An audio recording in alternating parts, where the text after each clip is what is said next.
ville de Kinshasa a abrité ce samedi 11 juillet la deuxième édition de la Journée africaine de lutte contre la corruption. Le thème retenu est « Combattre la corruption par le système judiciaire efficace et efficient ». Plusieurs personnalités politico-administratives de la RDC ont pris part à cette journée. Ces assises sont organisées par l'Observatoire de surveillance de la corruption et de l'éthique professionnelle, OSEP, interface de l'État en matière de prévention et de surveillance de la corruption, dirigée par le professeur Saint-Augustin Mwindambali. Le chef de l'État, pour son premier mandat à la tête du pays, a fait de la lutte contre la corruption son cheval de bataille. C'est ce dans le but de conduire la RDC vers son développement à travers la maximisation de recettes qui échappent au trésor public chaque année. La cérémonie d'aujourd'hui et la thématique qui marque son inscription en témoignent.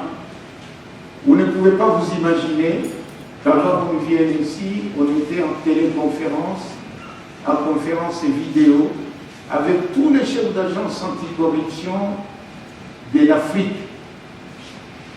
à travers le central téléphonique de Tanzanie, où tous les experts ont donné leur point de vue concernant la thématique d'aujourd'hui, qui a été inspirée par le président de la République, du fait d'avoir respecté l'indépendance de la magistrature, du fait d'avoir laissé la magistrature faire son travail jusqu'au bout. Maintenant, c'est toute l'Afrique qui tremble, tous les chefs d'État.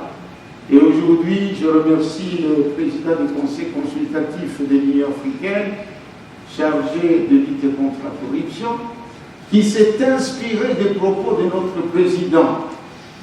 Rappelons que depuis son accession à la magistrature suprême en janvier 2019, le chef de l'État a toujours affirmé sa volonté d'intégrer sa vision, de lutter contre la corruption, en vue de faire triompher les valeurs de bonne gouvernance, pilier incontournable pour atteindre le bien-être du peuple. C'est dans cet esprit de réappropriation, de réadaptation et d'amélioration des acquis existants que mon ministère entend, grâce à l'OSEP, collaborer avec les cours et tribunaux en vue de lutter contre toutes les formes d'antivaleurs, notamment la corruption dans tous nos milieux sociaux professionnels. Ce qui, en dernière analyse, permettra aux souverains primaires de jouir pleinement des biens et services qu'offre l'État et de vivre dignement sur les pays de ses ancêtres.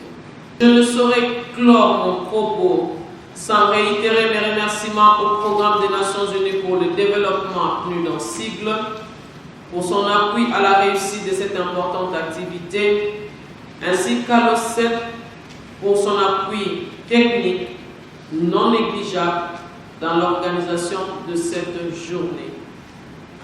Ici, de noter que la Journée africaine de lutte contre la corruption, instaurée récemment par le sommet de chefs d'État africains membres, vise à mettre ensemble les efforts de pays africains pour éradiquer ces fléaux qui frappent le continent noir.